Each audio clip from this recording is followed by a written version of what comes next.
Okay. I'd like to open up the Koochiching County Board of Commissioners KDA meeting.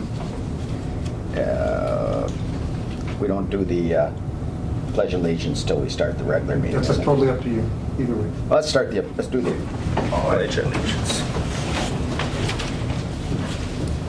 Pledge Allegiance to the flag of the United States of America and to the republic for which it stands, one nation, under God, indivisible, with liberty and justice for all. All right. First, I would like to approve the agenda. I'll move, Mr. Chair. Kevin? Second. Second by Wade. All right. Next, let's look at the minutes as of January 4th. And if you've looked at them, I'd ask for a motion to accept those meeting minutes of January 4th. We vote on the approval of the agenda. Huh? We vote on the approval of the agenda. Approve the agenda. Oh, all in favor? Aye. Aye. Sorry about that. Do you want a motion? I'm new. Yeah, we had a motion, didn't we? Yep. Yes. Kevin Wade. All right. Next, can I get a motion to approve the January 4th minutes? Also move, Mr. Chair. Jason? Full second. Me. All right. All in favor? Aye. Aye. Okay, next we got is financial business. I'd like to accept the January-March accounting report. Right through March. Let's see what we got here. This is our first quarter, and our fund balance as of December 31st of 21 was $288,117, and that shows kind of at the very bottom, showing you what we ended up with in 21. And so far this year, we have not brought in any revenue yet, but we have had $127,864 in expenditures. And if you look at the paid vendor report, which is the next item there, you can see what the expenditures were. It was for our first half of allocations from KDA. So right now, our fund balance as of 3/31/22 lands at $160,253. I'll move, Mr. Chairman. Wade? I'll second, Mr. Chair. Kevin? All in favor? Aye. Aye.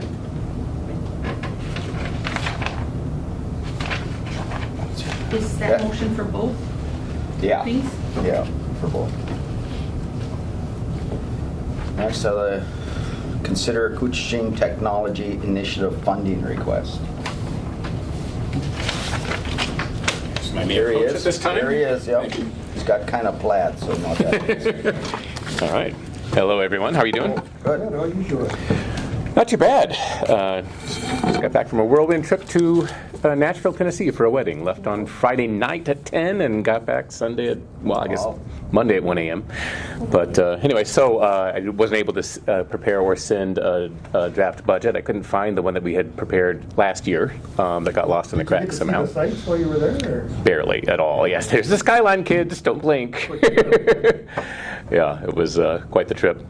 A lot of fun. Good weather for the wedding, and they really appreciated us coming all the way. So, but in any case, like I said, I wasn't able to find the budget that we had prepared for this proposal last year. Got lost in the cracks somewhere. But in any case, we're requesting $5,000, and I understand that this is money that isn't already. This isn't part of the regular budgeting process. So this would be a special request. We started in 2018, Koochiching Technology Initiative, and I think we've come a long way, and we've got a nice track record of delivering real value for the county. Most notably, I think we were influential in the Paul Bunyan expansion into our area, and in the Midco work to expand west and Rainy Lake as far as Dove Island, and then a number of local activities, including the co-working center and a few others. I think we've shown that we can get some stuff done, and we're really excited about that. So we're hoping to become, just more and more regularized. We have that request for an internship, a fellow rather, to start this coming year, which might end up ideally turning into a permanent position. But for now, we're looking at just kind of basic operating expenses more or less as a committee. We are an official citizens committee of the county. It's my understanding it's not uncommon for there to be a per diem per meeting for the principals involved in those meetings, and the $50 per person per meeting is not unreasonable. We typically meet 12 times a year, roughly 6 of us at any given meeting, which is $3,600 right there. Our website, I've been paying for that out of my own pocket for now, and that's been fine, but I've seen a lot of organizations where somebody leaves the group and they forget that they're the one keeping the website happening, and it doesn't get renewed and the domain gets lost and there's chaos. So I prefer to see that kind of stuff folded into a regular budget with regular expenses. So there's a $500 line item for that. And travel costs, there haven't been much, of course, during the pandemic, but that's starting to happen again. And we like to send a couple of people each year, if nothing else, to the broadband, border-to-border broadband meeting that they have, and $1,000 reimbursement for travel costs, registration, mileage, hotel, etc. Seems not unreasonable for that. We had put in $5,000 for the budget in the past, but for this year, for this request, I only put in $2,000. We're already over $5,000. And then for administration, we would love to have somebody who can just kind of, manage the email, keep in touch with, follow up with various folks, and take care of just some of our regular administrative duties, even just 5 hours a week. For 52 weeks at $20 an hour, that's $5,000. So the total with those numbers is $11,300. Obviously, we're only asking for $5,000 at this time, which would certainly help towards all those costs. We don't know for sure that the travel will happen, etc. But I have no doubt that if we are allocated that money, that it would go to a very good cause that benefits the county and arguably the county government itself as well. So I can pass this on. Sorry. I guess I'd have a question. Okay. Wait, do you have a question? Where would we get this money? That's here. Is it available? I guess that's the question, because it's Yeah, we do have $14,235. That's it's unrestricted, and we can use it for whatever miscellaneous projects. okay, so we're covered. Yes, we Yeah, are. we're under miscellaneous. Any other questions? I'll move then, Mr. Chairman. I checked in on the question. I'm sorry, Mr. Chair. What was the $500 for again? Website maintenance, registration, domain, etc. And we are also members of the partners with the Broadband Coalition, but that's out of the IS information budget. Any other questions? Now I call for a vote to accept. Got a question. Oh, I'm sorry. Just a comment I just gave. There was per diems for meetings was set. Betsy, do you have that? Yes, back in 2000, August, I think that was the most recent time that per diems were set by the county board. 40 and 45 for the committee chair. Correct. Okay. So that's what the current county policy is, right? Do those per diems apply to a citizens committee? County appointed committees at a rate of 40 and 45. So that would include us. I mean, whatever the rate is, obviously, would be appropriate. So. Okay, you're right. Missed that. No worries. I So seen 40 it, for but I the- missed it. For the committee members and then 45 for the committee chair. Okay. We are going to be talking about this. Sure. Okay. Anybody want to? I'll second the motion, Mr. Chair. Okay. Who was the first? Wait. And that was all right to change that. Okay. With the amendment. All right, all in favor? Aye. Aye. Opposed? You got her. Okay. Thanks very much. I'll Yep. get on to the next thing. Have a great meeting. Group here today. Awesome. Thanks very much. Thanks, sir. Thank you. See you, Jim. Okay, do we have any new business or old business? I don't believe so. We didn't have anything in our file. Okay. Do we have any public comment today? All right. Then I'd like to ask for a motion to adjourn. Move. Second. All in favor? Aye. Aye. We'll call this meeting the Koochiching County Board of Commissioners to order. Morning, everyone. First item of business is county business. Approve the agenda with additions and deletions. Make that motion? We have a motion Second, Mr. Chair. and a second. Any discussion or questions? We've got the additions in here, so yeah. We're all set. Call the question. All those in favor signify by saying aye. Aye. Opposed? Motion carries unanimously. We've got the minutes from March 22nd. Move the minutes. Okay, we've got a motion by Commissioner Schulman. All set for the minutes. A second by Commissioner Skoye to approve the minutes as presented. Any questions or comments on those? Hearing none, we'll call the question. All those in favor, signify by saying aye. Aye. Opposed? Motion carries. Down to financial business, March summarized payment listings. Mr. Chair, I will move on the summarized payment listing, the March payroll and ACH payments on the courthouse claims and the highway claims. All right, we've got a motion, I'll second. and we have a second to pay the bills. Well, a lot of them is thicker than usual. It's a busy month. Yeah. Yep. All right, any further questions or comments? Hearing none, we'll call the question. All those in favor signify by saying aye. Aye. Opposed? That motion carries. March payroll and ACH payments.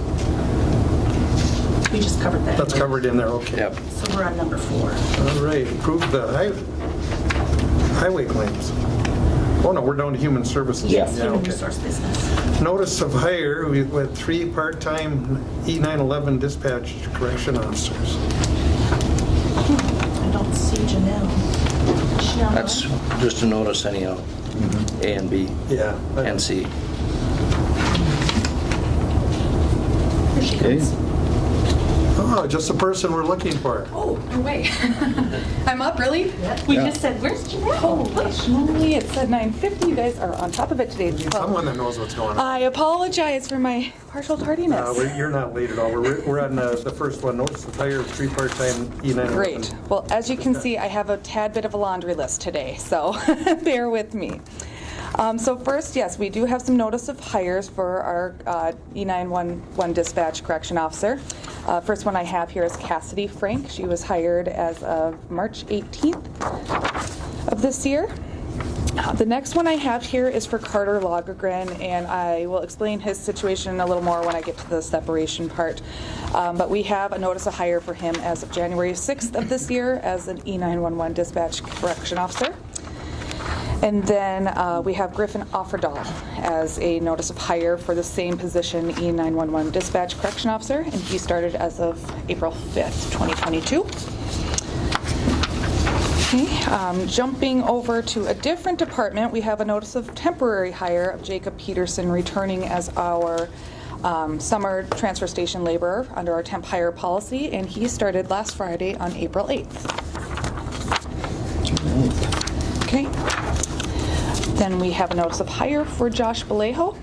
He was hired as part-time deputy sheriff, and he started as of March 27th, 2022 this year. All right. Next one. And if I'm going too fast, please let me know. Good. Like I said, I got a laundry list here. Betsy had it all laid out for us. Yes, she does. Good. Perfect. So now I have a notice of separation for Shane Thramer as the E911 dispatcher correction officer. He is working many hours for the deputy and bailiff position, so he will be leaving behind the correction officer position. Carter Lagergren, as you notice, I had him as a notice of hire because it was originally missed, and he's kind of in that similar situation where he is working in abundance in the deputy field. So I had to do his notice to hire, and I'm doing his notice of separation as well in this one meeting today. And so his was effectively separated as of April 1st, 2022. Okay. Then we have the separation of our permanent part-time highway laborer, Billy Christensen, and that's effective March 25th. We are in the process of getting that position recruited, as I believe Trent and Dave brought that to the board, our last board meeting. Okay. And then we have a, Can we take these all in one? All right, go ahead. do them all in one? Yeah. Sure. I'm sorry, I'm going through the notice of hires because we don't do those. So the separations, we do have to do motions, don't we? I apologize. I do have 2 more separations. So did you want to do them all in one? Sure. I'm okay with that. That's okay? No. Okay. Yep. All right, so we do have a notice of separation for our long-term eligibility worker, Kathleen Sandstrom, also known as Kitty Sandstrom. So we are looking to fill her position within the assigned wage scale as well. And then we have that's our separations, Betsy. The next one I have is a promotion. Okay. So we'll do that as an individual. Yes, yep, that's where I'll stop. So if we do it first. I'll move on that, Mr. Chair. Okay, we've got a motion by Commissioner Eby, Thank you. I'll second. second by Commissioner Murray. Any questions or discussion on all that? How many years Kitty have in? Do you know offhand? Been there quite a while. She was hired August of 1991, so we have about 31-ish? 31 years of service? That's something. Just shy of 31. She'll be up Called to her years. Kitty Cat. She didn't like that. No. That's why I called her up. Yeah. What did they call you, Terry? To my face. Yeah. We don't know. All right. So Betsy, we did get a motion and a second for those separations, so I will go ahead and continue with the promotion. But we will have to vote. Yeah, we will. I'm jumping ahead of myself. Any Wait. further questions? No. Hearing none, we'll call the question. All those in favor signify by saying aye. Aye. Aye. Opposed? Motion carries. Go ahead now.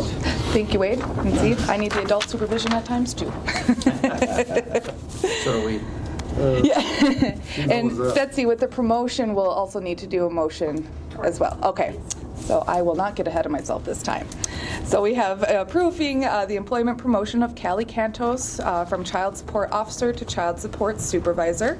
And Callie's start date is to be determined. However, I do have that officially now, Betsy, so I can share that with you after. I just don't have it on the top of my head. So of course, we're going to be looking to fill the vacant Child Support Officer position within the assigned wage scale. Okay, I'll make a motion to approve that. Okay, we've got a motion by Commissioner Murray. Second by Commissioner Skoye. Any discussion on that? Hearing none. All those in favor signify by saying aye. Aye. Aye. Opposed? Motion carries unanimously. Thank you. And then the last part I have on my list, I'll give you a bit of history because Commissioner Pavlik, you were here when we did this last time back in 2020 or 2019, and former Commissioner McBride was on the Personnel Committee at that time. So what we have here is, as you may recall, Commissioner Pavlik, there was a change to the mandated licensing for our assessor's office, and that was done in 2017. So now all of our assessors have to have this accredited Minnesota assessor license, also referred to as an AMA, and that had to be completed by July 1st, 2022. So back in, I believe it was 2019 or 2020, one of the assessors, by Derek Lenzer, he did complete this licensure, which resulted in promoting them into an Assessor 4 position, which also results in increasing the banding from a B24 to a B25. So I do have it referenced on the RBA that this was discussed in Personnel Committee with the understanding that we would have to move this direction as those licensing requirements are completed. So we do have our other 2 assessors that have this completed, Stephanie Promisberger and Tracy Harmoning, to be promoted to the Assessor 4 position due to getting that licensing. Which this would also result in an increase in banding, like I said, from the B24 to B25. They did have different licensing dates, so it would be retroactive to the date of licensing. Okay. Questions of the board? I'll move, Mr. Chair. Got a motion Second. and a second to approve as presented. Any questions or comments? I believe that's an actual requirement within the appraisal work, Yes. right? Yep, there is a little bit of a description there, Commissioner Schoblum, talking about the 2017 licensing change from the Department of Revenue that required this. So previously, they would be able to come in with their CMA and be able to be provided X amount of time before they had to get it. Now, in order to obtain position, you have to have this AMA. So that is a difference from what we were previously accustomed to, and that's the result of this change through the Department of Revenue. Yep. And they required the AMA to be done by July 1st or something? Yeah, which, I mean, this came into effect in 2017, so they did give them a really nice grace period to be able to get it completed, yep. And so we just got the last two finished up, so we're in compliance, so that's always a good thing. All right. Wonderful. Any questions or comments from the board? All right, if not, we'll call the question. All those in favor signify by saying aye. Aye. Aye. Opposed? Motion carries unanimously. Perfect. Thank you you. for my partial tardiness, and thank you for You did it just good and better. reaffirming that I have to go through these processes and not just run through it so quickly. So you all have a good day. You Thank too. you. See you later. We'll move on then to item 5, adding a committee of the whole meeting for April 19th. Yes, and that would be for the purpose of going out to the Rainy Lake Vacation Campground and touring the sites. I think what we need there is a site where we're going to meet there so everybody knows where we're at. April 19th? Yeah. That's Monday, Tuesday? Next Tuesday. Tuesday. Yeah. Next Tuesday? Yeah. Someone should probably drive Kevin out so he can get lost. And what the other thing we need is our county highway department. Oh, you bet, yes. Yes. You're the only one that knows anything about roads, so that was certainly one of the issues we were kind of looking at. Can you make it then, Dave? Yeah. Okay. All right, so it's a matter of where do we all get together? I'm not familiar with any big areas there unless we went into the campground, if that's plowed open. I don't even know it's plowed. It's not plowed. It's not, okay. There's still a lot of snow out there too. I think the best option would be to meet at the intersection of 133 and 275. Right by the lift station there. Yeah. 133 and 175, all right.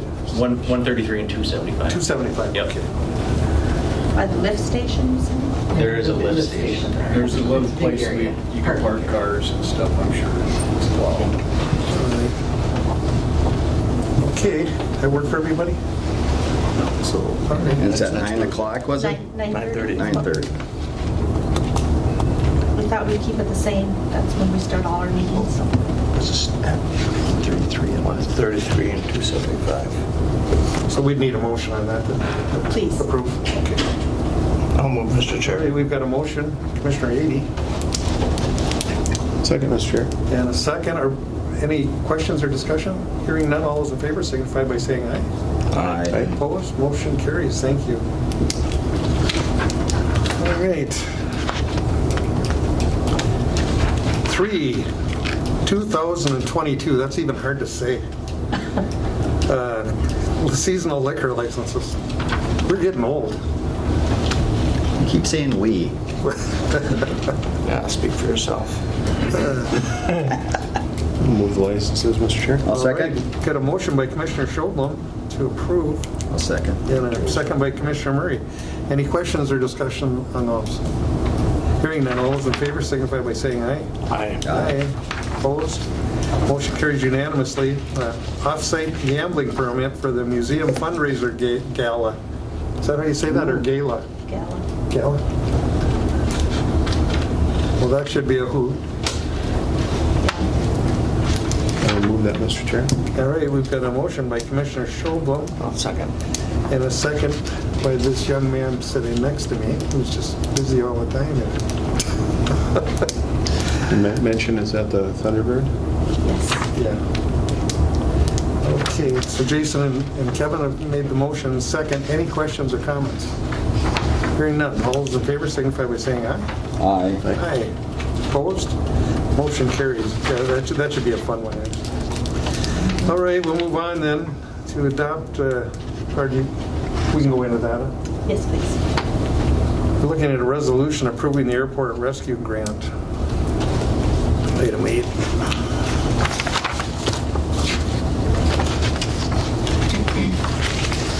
A lot of recitals and agreements language there. Right. Do you want me to just review the summary? Yeah, would you please? So this airport rescue grant is under the American Rescue Plan Act of 2021, otherwise we call it ARPA. And it's directly from the Federal Aviation Administration. It's a federal grant agreement for eligible airport expenses. Local government designates MnDOT to act as its agent in accepting the federal funds on its behalf and dispersing the federal funds to local government for airport expenses deemed allowable by the FAA under the ARPA Act. And also, if you could, we'd also need to include in the motion to adopt the resolution that's on there. All right, wishes of the board. Obviously, I sit on that committee. It's something we, Also remove got a motion by Commissioner Schultz. with the resolution. I'll second. Okay, second by Commissioner Murray. Any discussion? That's going to help us a lot out there. And we've completely rebuilt the airport over the past 5 years. So it's been quite an effort. So we're good for the future. Anyway, any other questions or comments? Call a question, then all those in favor signify by saying aye. Aye. Aye. Opposed? Motion carries unanimously. Thank you. Voyageurs National Park. Oh, or we want to go into ours first? Sorry. No, not a problem. Excuse us. We Sorry, need what? to do the 3 additions under county business. Are you're not in a big rush, are you? No. Okay, thank you. Yeah, let's do the additions.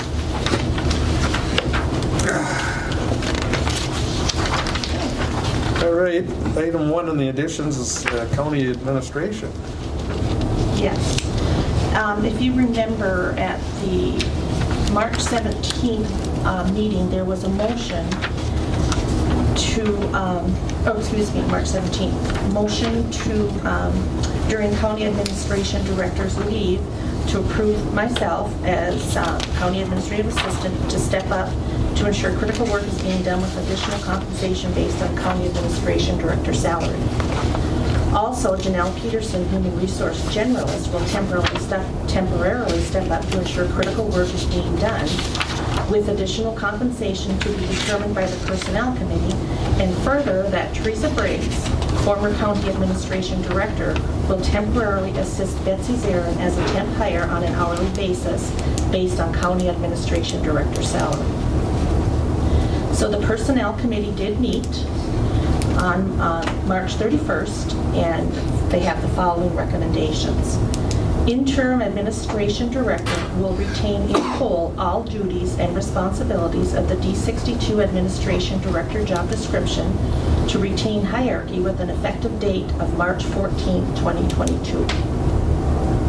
Also, C41 Human Resource Generalist position temporarily adjusted to C44 Human Resource Specialist.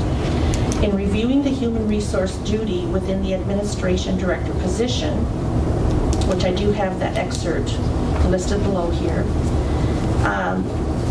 the Personnel Committee determined that the Human Resource Specialist will take a lead role in assisting with this duty based on having current knowledge and history of the county's personnel policy and procedures with an effective date of March 14, 2022.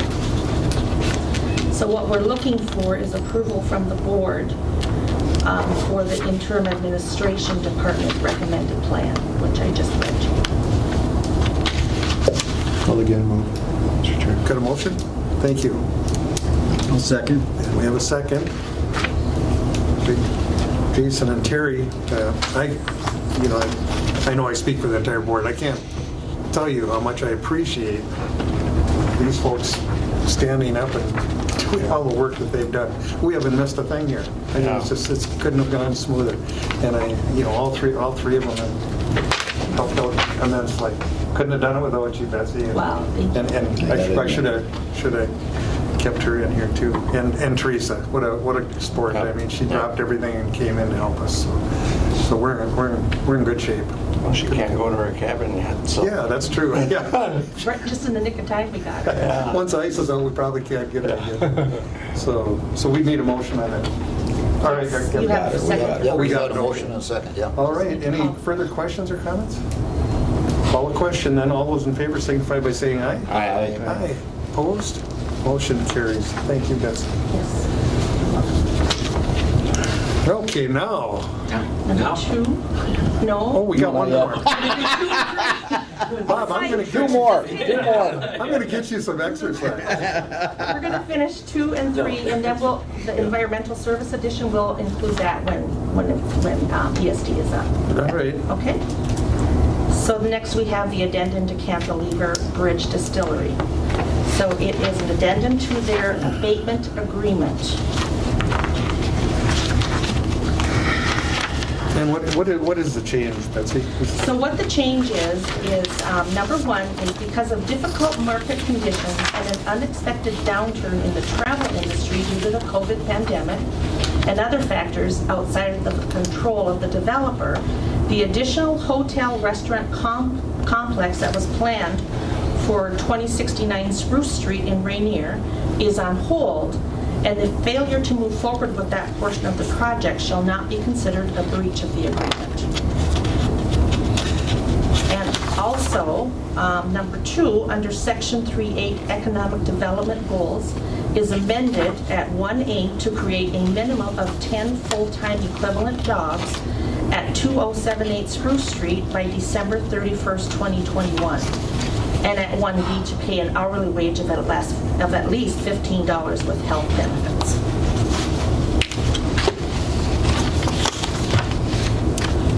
Questions about that? I'll move, Mr. Chair. We've got a motion. Second. And a second.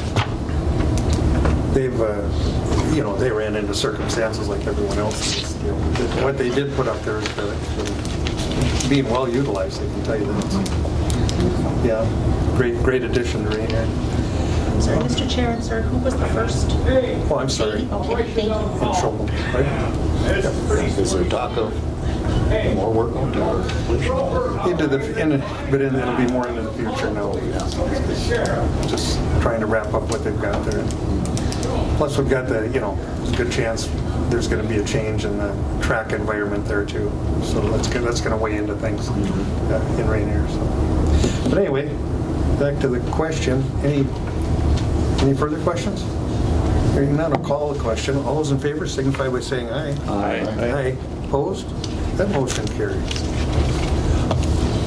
Should we?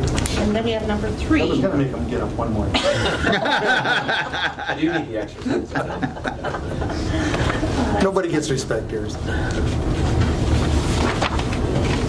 then what we're looking at as we continue moving with the possibility of bonding for a new jail, the committee is requesting board authority to seek a professional services contract with a bond counselor. And I believe Kent is online here. Kent? Yes, I am. Oh, great. And Kent, I'll just read what I have on the RBA, and maybe you can just jump in and explain it a little better. So a bond counselor is the one who assists with borrowing needs and ensures state regulations are met and that the county board has done their due diligence before we can move forward with issuing any bonds. That's correct. They can also give guidance to the board. They basically make sure that at the point when you determine that you need to issue the bonds, that all the paperwork is done, everything is legal, everything is complete and by the book. So they're really the first step in getting that counsel to consider looking at bonds.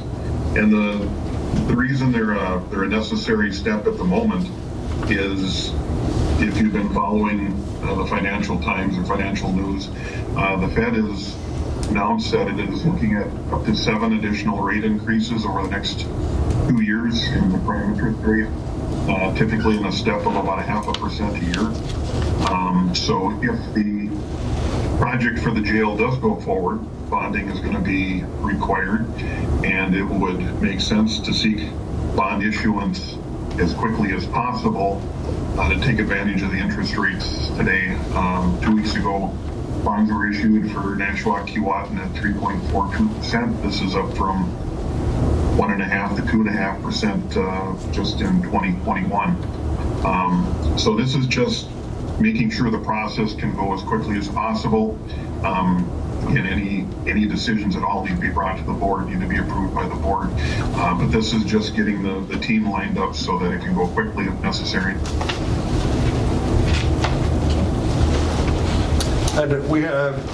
Kent, we had a discussion with, or Carol and I did with Pete this morning too, so. Yes, yeah, so did I, yeah.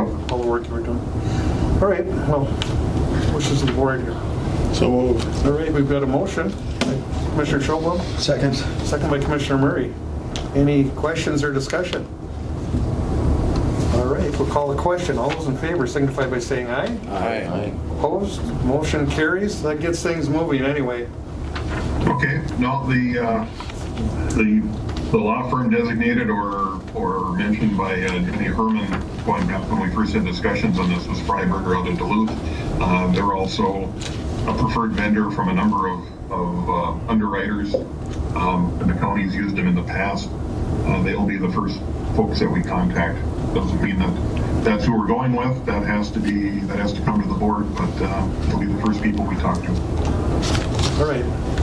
Yeah, we have used them. We've had good relations with them. That's good. So you don't need a motion on that right now? No, this is just... Go ahead.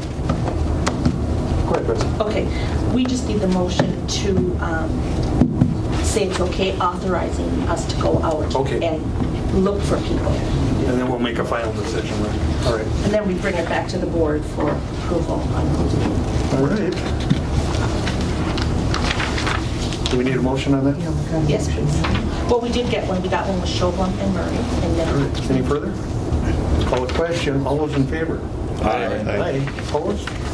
That motion carries. Gets it going anyway, Ken. Thank you. I'll keep moving on it. All right, hang in there. Thank you. Thank you. I'm out. Bye. And then last but not least, actually we have one more. No, that's gonna. Can we hold on him? yes, we're going to. Okay, now you can. Oh. I didn't want you getting up unless I was sure. I'm well trained. I'm well trained. Here, some information packets for you. And then I have some extras here as well. Pass those off to you. That's here. If you want. People are interested. Thank you for the time today. In the packet, the items that are in the left pocket on the left side are just informational. The items are in the right pocket are more associated with the topics that I would like to discuss or bring up with the commission today and everything. So again, I thank you for your time. One of the main reasons why I'm here today is to just advise the county commission of some changes to operations at the Kettle Falls area this summer in light of zebra mussel veligers, or the larvae of zebra mussels, being identified on Black Bay. This means that the state has designated Rainy Lake as infested for zebra mussels, which means that the portage operation at Kettle Falls needs to be modified for vessels going from Rainy Lake up to Namakan. And in essence, what we will be doing this summer in cooperation with the concession operator, the Ovesons, is decontaminating every vessel that goes from Rainy Lake up to Namakan, and also requiring every vessel being portage, whether from Namakan to Rainy or vice versa, to drain all of their hold waters, whether it be bilge, live well, bait well, and things like that. We're going to be sending out broader messaging today, actually, to the general public through press releases and things like that, advising them of these changes that will take place once Kettle Falls in operation, which won't be until the 13th of May is what we're aiming for, and everything like that. One of the things that we have to be mindful of is that the operation is going to be completely dependent upon the staffing that both the National Park Service and the concessionaire can garner to do the operation out at Kettle Falls. We're still in the process of trying to fill different positions that we have vacant for this operation. So we're unclear as of yet in terms of what the hours of operation for portage will be. And so my goal is to, by May 1st or May 10th at the very latest, do more messaging about what the hours of operation for the decontamination process would be based upon the staffing that we were able to garner and everything like that. So that's one of the main topics that I wanted to discuss, is obviously with the identification of this aquatic invasive species in Rainy Lake, we want to do everything that we can within reason to prevent the spread of that invasive species upstream in the Rainy River, Rainy Lake watershed and everything. And it's proven that for the most part, for these aquatic invasive species, especially zebra mussels, the veligers are very small and they're dependent upon the currents of the water and everything like that. The movement of them upstream is more by human action than anything else. So that's why we're undertaking this process and everything. So. Commissioner Murray and I were able to sit in at the park headquarters there and get, this information. It's kind of scary. Yeah. How this can, increase if we don't Even how it affects the size of the fish, I didn't realize that. Yeah, I didn't either. That's something. Yeah, it's shown that there's been studies that have showed that lakes that are infested with both zebra mussels and spiny water fleas. Now, the good thing is that so far we've only seen the veligers in Rainy Lake. We haven't seen the adults, but we are going to be doing some assessments with the Minnesota Department of Natural Resources this summer to really search Black Bay to see if there are adults established there and everything.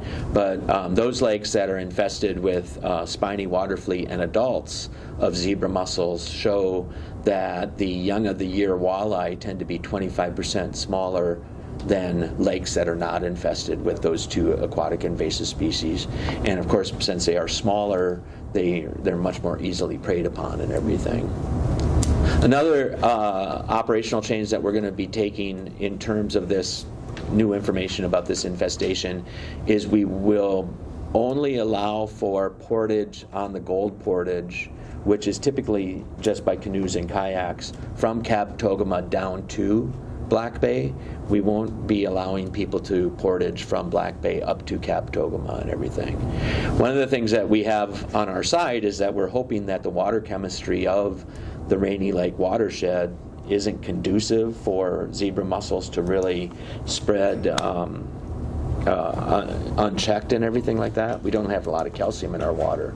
However, of the lakes associated with the park, the one lake that has the best water chemistry to potentially support a reasonable population of zebra mussels is Lake Cap Togama. So we want to try to mitigate for any potential movement into that lake whatsoever and everything. So. And Black Bay itself is shallow and warmer. Does that?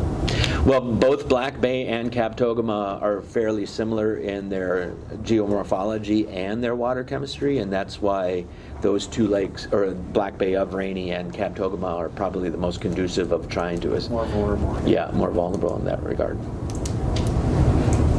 On another note, with invasive species, we are and have been doing this spring a variety of different prescribed burns in relation to the invasive cattail, hybridized cattail stands. And this is an effort to do wetland restoration and everything. We've been doing some successful prescribed burns in relation to that. And this summer, in those areas that we were able to do the prescribed burn, and also in areas that we weren't, but we're looking at doing mechanical removal again in Cranberry Bay on Rainy Lake, and in areas in the bay around the Rainy Lake Visitor Center as well. So you might see some of that operation this summer while you're out boating. A great thing about that project is the fact that the best practices that we've been finding through our process is being translated now into a county project in the coming years with the Jackfish Bay project, I believe. So it will be nice to see the things or the practices that we've been identifying in the park go out to other areas that are having this problem as well. And then lastly, just like to say that on June 9th, we are hoping to have a public event down in the Lake Cap Togama area. We have a new tour boat, which is called the Nijudan, and that's going to be delivered here in late April, early May. And we want to have a public, celebration for the arrival of that new tour boat that's replacing a 16-passenger pontoon that we use right now. This is going to be a 30-passenger tour boat and everything. And hoping to have that public event where we christen the boat and also give people opportunities to get out to the Ellsworth Rock Garden on Lake Kabetogama that we've been doing a lot of work on, or we did a lot of work on, and we were hoping to have a public event back in 2020, but obviously the world went helter-skelter. And we couldn't. Nijudan, where did that work? Is that a native? Yeah, Nijudan is, it's a family name of a family group that lived at the Wooden Frog Village on Lake Kabetogama, and it's my understanding that it stands for Twin Hearts, which is sort of interesting because of Lake Kabetogama and Namakan Lake. And it was the name of also of one of the Boys Fort Ojibwe that lived in the Wooden Frog Village area, and was also involved with a variety of different skirmishes with the Sioux and everything as they moved through the area. Interesting. So, yeah. A lot of history there. Yeah. So. All right. And then too, as you look through your packet, there's some data related to our reservation system, and it's just showing that it is going to be another busy summer, both with houseboat and campsite reservations.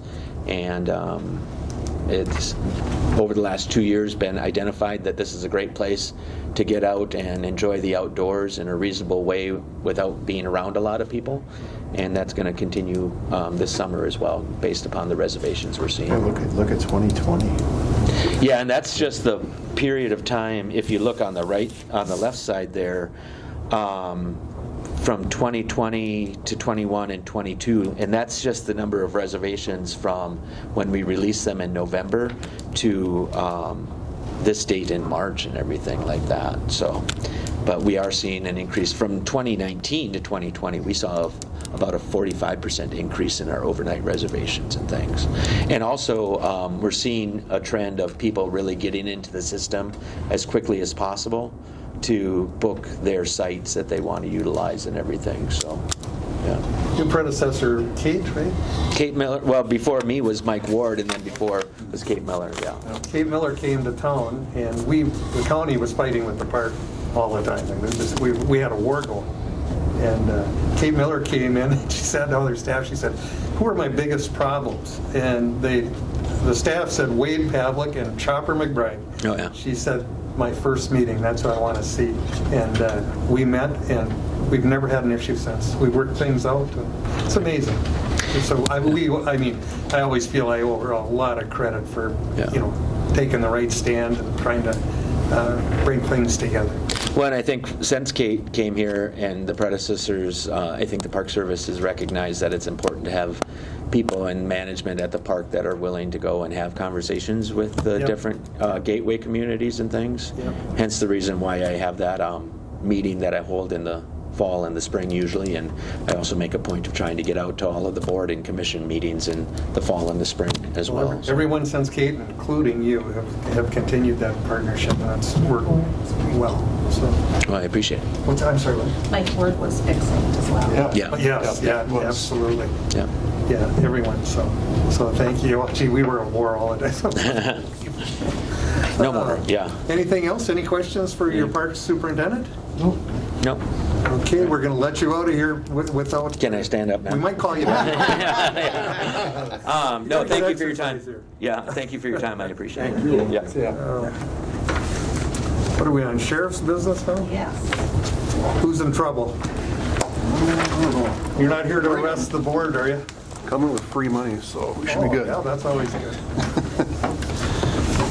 So I secured a DNR supplemental equipment grant for a new bolt motor for our main patrol boat, $22,400. The only problem is it's hard to get a motor right now, just a motor. Isn't that crazy? I have one on order with Baduk, and the only kind of trip up will be if we can get it before August 1st.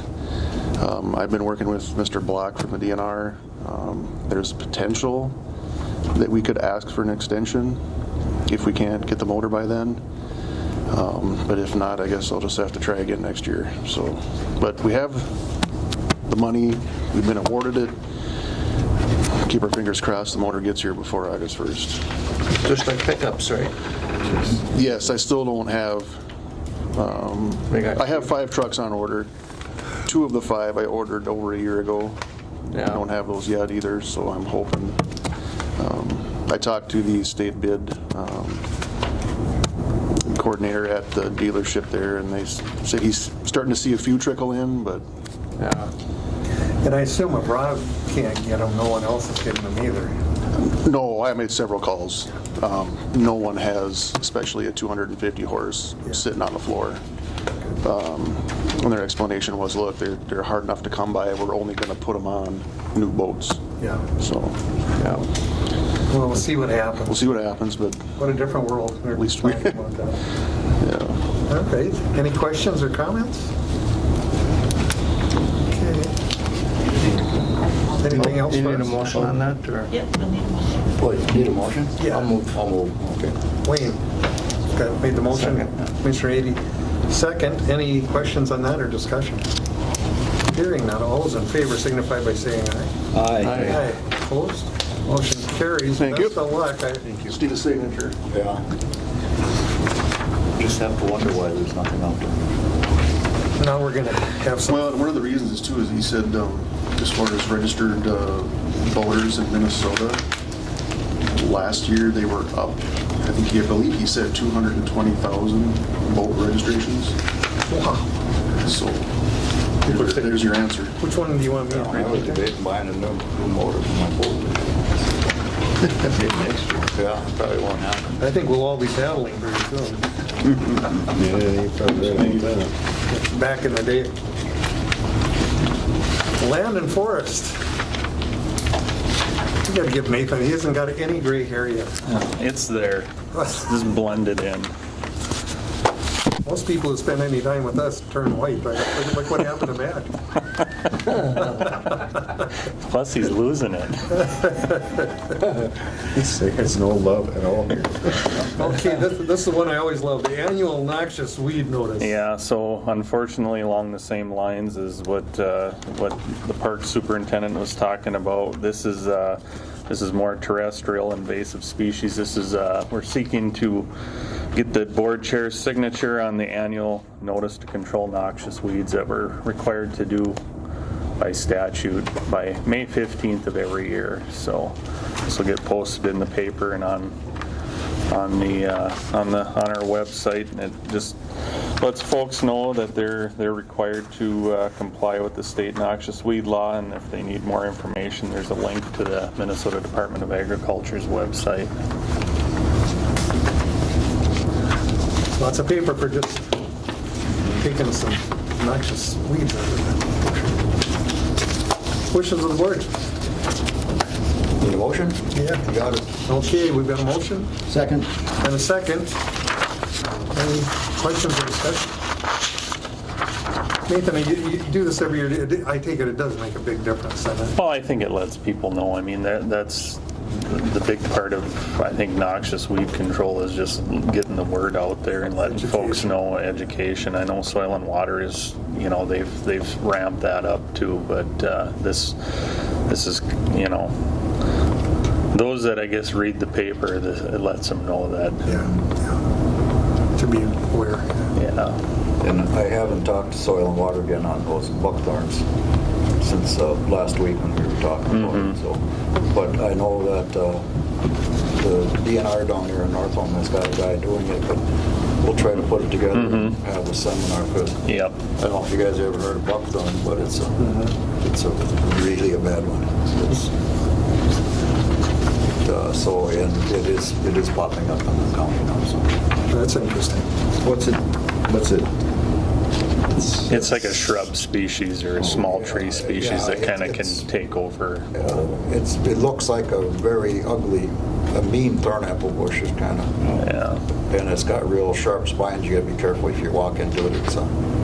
And it takes over a lot of stuff. The berries that it produces are very attractive to birds and other animals, and that's how it spreads. Sure. They stay fairly short, don't they?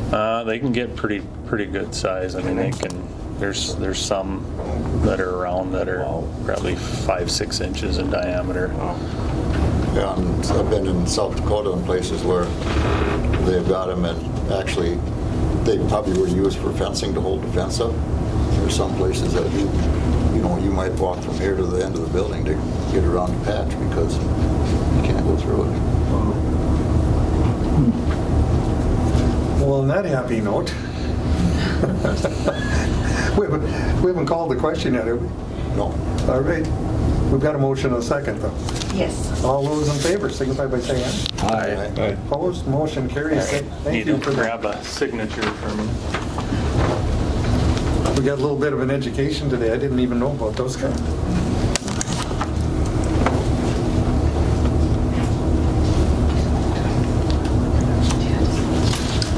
There you go, sir. Thank you. Thank you, Nathan. Okay, where is he? Matthew. Hi. Welcome. You're going to enlighten us today on the environmental service end of things. Well, I think you got enlightened by Bob there on aquatic invasive species. So that my RBA is related to that, and it's just that we need to get into a DNR special use permit for use of their boat landings for the AIS programs. So I'm just requesting the board's approval for authorizing me to execute the agreement that I attached to the paperwork here. So. What, the special use permit, is that what it is? Yeah, it just lays out that if we put anything up as a sign or anything, we'll clean up. Just certain activities, just general information that the DNR requires in order for us to use their landings. That's Tilson's there. Tilson. Yep. The other one's Bowman's. Okay. And then also Dove Island's listed there, and it really extends to any DNR site that we might use. But it's those are the two main locations. All right. Well, certainly necessary, I would think, to try to control. Yeah, and just to let you know, in 2022, we received $115,265 from the state for administering AIS programming to try to prevent the spread of AIS. So just like Bob was saying, I mean, it doesn't go towards like Kettle Falls, because that's in St. Louis County, but we use it in, all the other boat landings. And just like Bob was saying, it was dependent upon getting inspectors. I mean, he's having challenges trying to obtain inspectors at Kettle Falls. They've got a bigger challenge because they have to boat there, among other things there. But also for us, under this employment environment that we're in, there's some challenges in obtaining inspectors. So we're working on that through our Always There staffing contractor and trying to get those inspectors in place.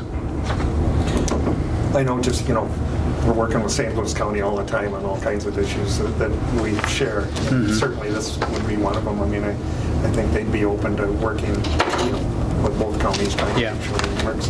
There's so many places we're so close to St. Louis County. So we have with the North St. Louis County SWCD, we have an agreement with them that you've already approved to do inspections dependent upon us getting inspectors at Ash River and Capitogama also. So that's all part of our program, and we're all trying to keep our waters in good condition. So. All right, wishes of the board. I'll move, Mr. Chair. Got a motion by Commissioner Haney. Second by Commissioner Skoye. Any comments or questions? Hearing none, we'll call the question. All those in favor signify by saying aye. Aye. Opposed? Motion carries. And then this is the second item that I have is the addition. Addition 4, Yeah, so Bruce Sampson, he was appointed to the Planning and Zoning Commission 26 years ago. And he's retiring, huh? Yeah, he gave us notice of his intent to step down from serving on the commission. He's most recently been our commission chair And he has been a great asset over Right. the years. I mean, I've watched him work. Yeah, we're sorry to see Bruce step down, but we got to move forward with... The replacement. That's correct, and we have 2 vacancies, and I included a copy of the Planning Commission membership there, and we have 2 vacancies now that Bruce has stepped down, and then also we had a vacancy from,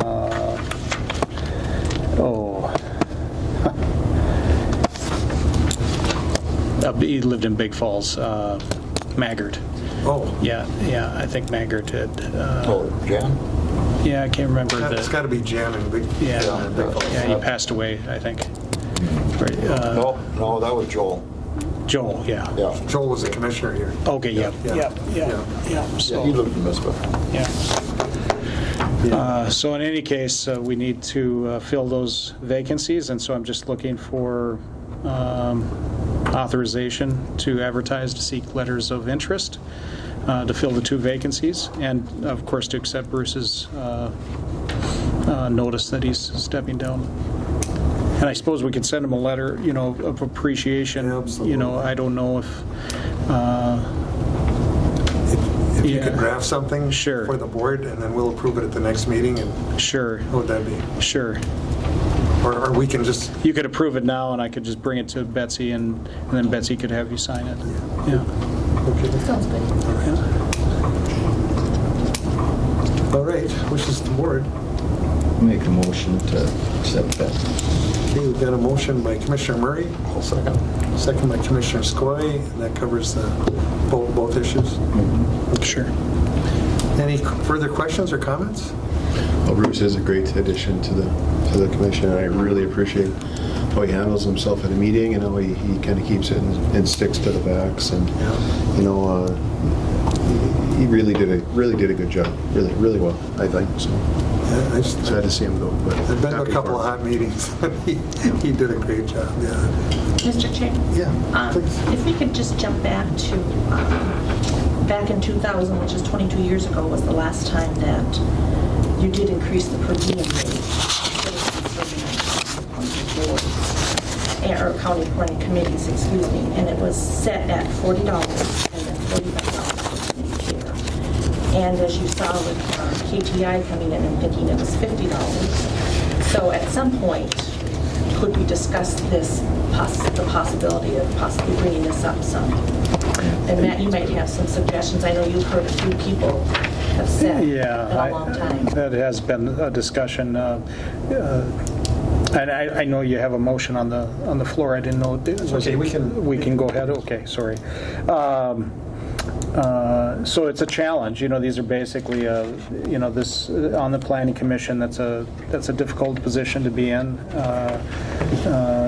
There's sometimes some emotional discussions about different uses on properties and what's allowed under zoning, and the discussions with neighbors and people that are interested in projects can sometimes be heated, and so it's hard to find people to be on these commissions, and both our Board of Adjustment and our Planning and Zoning Commission, they put in the time to try to serve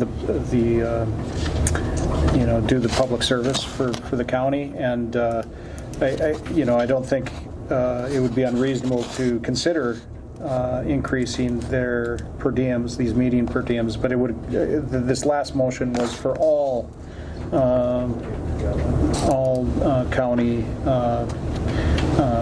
per diems for all boards. Should we refer that to the management committee, and we can discuss it and try to come up with something that works for everybody? Sure. Okay. So we'll take care of that. Then back to the question. Any further questions? If not, we'll call the question. All those in favor, signify by saying aye. Aye. Opposed? Motion carries. All right, thank you. Thank you, Matt. We still like you. All right. Highway business. Morning. Morning. Sir? You guys rotated. Try to throw you off. Yeah. Keep you on your toes. Yeah. You know, when you get us at the end of the meeting, we're all just frazzled. That's all right. We still got another hour after this. That's right. Wayne and I look so much alike, I'm surprised. Holy moly. Okay, we're looking to award bid the You shouldn't say stuff Northern like Paving, that. is it? Yeah, so this first item is to award SAP 036-615-00013 and 036-640-006. These two projects are located down in the North Home area. One is a municipal project on CSA 40. That's our municipal road in North Home. The other is CSA 15, just to the west of North Home. We opened bids on, what was it, April 5th. We had 5 contractors that were interested and submitted bids. We actually got really good bids. 4 of the bids were under the engineer's estimate, which was great considering field prices and everything. Northern Paving, they actually came in low and they are perceived to be the best value to the county.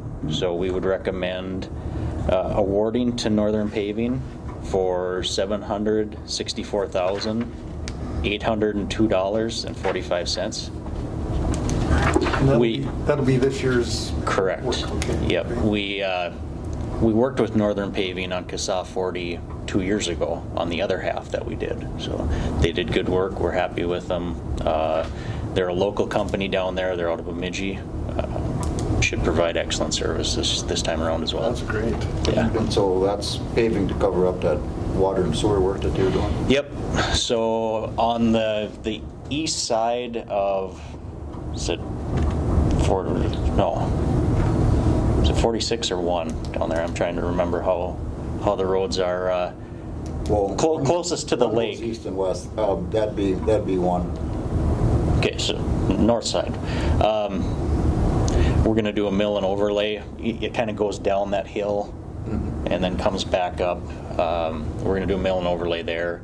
And then where the water sewer project was addressed, we're doing a 4-inch overlay.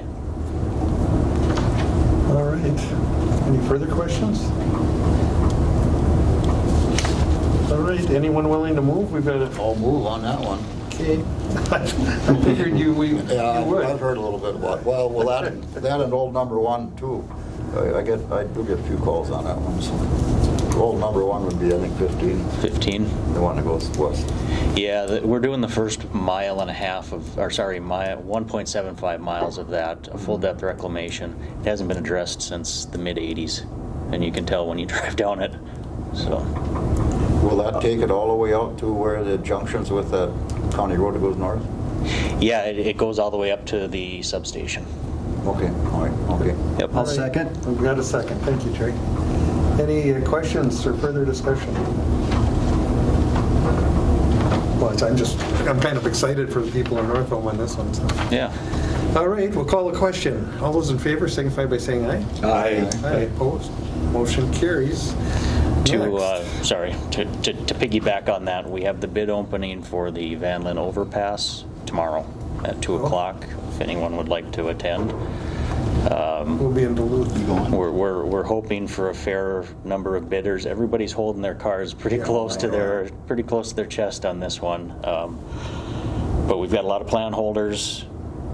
Seems to be a lot of interest. Judging by the plan holders, the plan that we put out, that LHB put out, was a great plan. We haven't got any questions to speak of on it. So.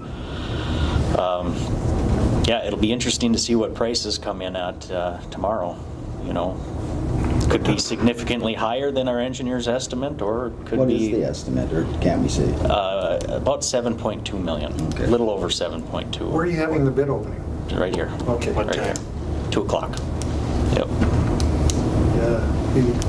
Kevin will be here if he doesn't hit a train. Well, he's thinking about getting a haircut, and that might take a couple days. No. He told us he hasn't cut his hair for a year. 2 years. 2 years. See? Well, the pandemic. Because of COVID. Yeah. I don't blame him. All right, well, back to the issue. Did we vote on that? I don't think so. You didn't call the question. All right, call the question. All those in favor signify by saying aye. Aye. Aye. Opposed? Motion carries. All right, item 2. Little Fork. Yeah, this second item is in reference to the Mizpah and the Little Fork underground storage tanks that we removed last fall. MPACA requires us to do a limited site investigation of both locations, just to make sure that there's no leaking, or that there was no leaking, no contaminated soil around that area. So what they come in and do is they take soil samples, test them, and then come up with a recommendation if there are leaks that were determined to have occurred.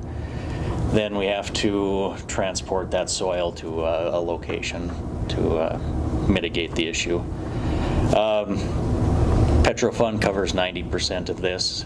They also cover 90% of the cleanup as well. So it's just a matter of us going out. We got the quotes. County board needs to approve it, and board chair needs to sign off on all the documents when we go for reimbursement. Where does it get hauled to then? Down Nashwauk, Keewatin area. They've got a site just Yeah. for that? Okay. Yep. So we'd recommend awarding to Millsop and Associates for those numbers of $9,387 per site. They handle all the paperwork and everything for us and all the recommendations. All right, wishes of the board. Mr. Chair. Got a motion? Yep. Motion by Commissioner Ady. I'll help you, Kevin, on that one. All right, second by Commissioner Skoye. Any questions or further discussion?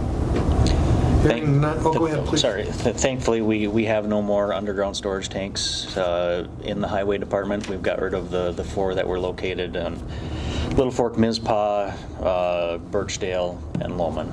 So we've moved to either utilizing the local service station or above ground storage tanks. Good work. Brings back memories. We inherited Harvey Peters' Gateway Trading Post. And they told us one tank. We got out there. It was, I don't know how many there were, and all of them that were leaking, and we had just a huge undertaking trying to get that resolved. Never forget that. Yeah, we saw that, when we dug the one, we thought, up at Birchdale a couple of years ago, and there was a gasoline tank that was right next to it that didn't have a top on it, so all the groundwater came in, and it was kind of messy. There's a reason why Boise PCA never bought that piece of property. Yeah, I hear you. I told them, no. Yeah, we had to put it on the county sale or stuff. All right, any further questions? If not, we'll call the question. All those in favor signify by saying aye. Aye. Aye. Opposed? Motion carries. And then authorize the engineer to seek quotes for hired trucks, propane delivery, and nuisance beaver services. Yeah, so this last one, we do this every year. So currently, these contracts are on 1-year term limits. They're set to expire in May of 2021. The propane delivery, that typically goes through the heating season, so whenever we consider that done. But for beaver and trucks, we'd like to adjust the areas. We had it split in 5 equal parts of the county. So we had a northwest area, northeast area, a central area that ran all the way across the county through Big Falls, and then 2 southern areas split in half. For beaver specifically, we were having some of our shops deal with 3 different trappers for one shop, and that gets kind of confusing where areas are. So I think what I'm going to do with this contract is we'll bid it out in 7 sections. So a trapper can bid on dealing with Birchdale and all their roads, and then a trapper can bid on Big Falls and all of Big Falls' roads. It makes it a lot easier for our guys, and I think it makes it a lot easier for the trappers as well. Trucks, we'll adjust trucks with the same logic. Years past, the only one that bids is Kenny Zimba. I'm assuming that that'll probably occur this year. I would venture to guess that we'll see an increase in price with fuel going up so much. But and then for propane, so we run that on a 1-year contract as well. I'd like to try and figure out some language where we can award it for 1 year, but have an option of extending for a second year. These folks, we don't change tanks out a lot, but I think Rainy Lake Oil had it 2 years ago, and then Lakes Gas took it over this last year. It's just a pain trying to change out all the tanks, getting everything, all the sequencing done. So if there is an option where maybe they wouldn't raise their price, or maybe we can put an escalator in there of market value plus a percentage point or something like that. That's what I'd be thinking. I mean, we could even do 2 or 3 year contracts with an escalator, because that's always the rub for them, is how prices change. Yep. Well, and then the labor that it takes for them to go out and change these 1,000-gallon tanks. They don't have a whole lot of these sitting around in their yards, so. And all the propane dealers that we've dealt with over the years, they've all seemed to be really good with working with us. So good. I think it would be beneficial for the county to go that road. All right, wishes of the board. Got a motion to authorize engineer. I'll second. And we've got a second, Commissioner Schobel and Commissioner Skoye. Any other questions or discussion? All right, hearing none, we'll call a question. All those in favor signify by saying aye. Aye. Aye. Opposed? Motion carries. Anything else? All right. If not, then we'll move to public comment. Oh, welcome. What's the fee for beaver removal? Right now it varies from location to location. It can be anywhere between, I think it's high 40s, 47, I think. Per animal? Yep. Okay. To 65. Okay. And a lot of the counties there's some questions from neighboring counties on how, you're controlling the beavers. And most of them are over $100 now. Wow. Yeah. And it might be something, maybe we need to, Jason's been in contact with me, and yeah, it just, maybe some concern of, some of our revenues are of the timber sort, and some of the timber is getting, inundated with water because of them. There might be some incentive there to move on, figuring out a plan to maybe get some education out there and then possibly get some increases to attract some people to kind of get rid of them. Maybe a public-private type of thing, or, something else. So, I mean, anything's possible, but just to kind of promote controlling them a little bit better. So that's a big resource for us. And St. Louis County in certain areas is basically, during beaver trapping season, they will give you an extra $20 if you get a beaver in a specific area. So then they get the pelt and the $20. Now, how do they know? They sort of have a bounty on them. How do they know they got them in that area? Well, that was a problem, so now every time they get a beaver, they've got to locate it on GPS. Oh, and take a picture. Yeah, otherwise everyone would just... well, they're paying better over here. Yeah. But So with our current contract, during season, if we call a trapper out, we still pay them the whatever it is, the 47 or the $60-some if we call them out. We don't necessarily have just a bounty where anybody can bring a tail in and get paid. And our trappers can't do that unless they've been actually called to remove the beaver. Carol, who did that for years? Jim Roggenrod, and I mean, he was He doesn't do that efficient. anymore? Jim was still excellent. Jim still does it. He's still doing it, huh? Yep. Well, he's the best. Traps by my property a lot. Yeah. Good for him. But I don't even know if there is a sale at Beaver Belts right now, is there? I think it was so cheap. The last time I talked to those guys, they said they were getting more for the casters or the tails or something than they were getting for there was no pelt price at all. Yeah, as the fur goes down, caster prices go up. There still is the sale up at North Bay in Canada. On I think they do it twice a year. One of the big ones over in Europe, NAFA, they shut down several years ago, so they don't sell fur anymore. What have they hit on the market now for those? For a beaver? Yeah. It depends. You know, the last year or so, there's probably been a 50% sale, if that, and beaver probably averaging about $10. Yeah, that's what I was gonna say. Yeah, that's a lot of work. Yeah, I knew it was low. Yeah. But and then caster, I think, is right around somewhere between $70 and $90 a pound, which is good. People have to enjoy it that do that. Give them credit. All right. They get annoyed with them, is what happens. Yeah. All right, anything else? Any other public comment? All right, if not, this meeting... I'll move. All right, we've got a motion by Commissioner Ady. Second. Second by Commissioner Schoblum. Yeah. All those in favor signify by saying aye. Aye. Opposed?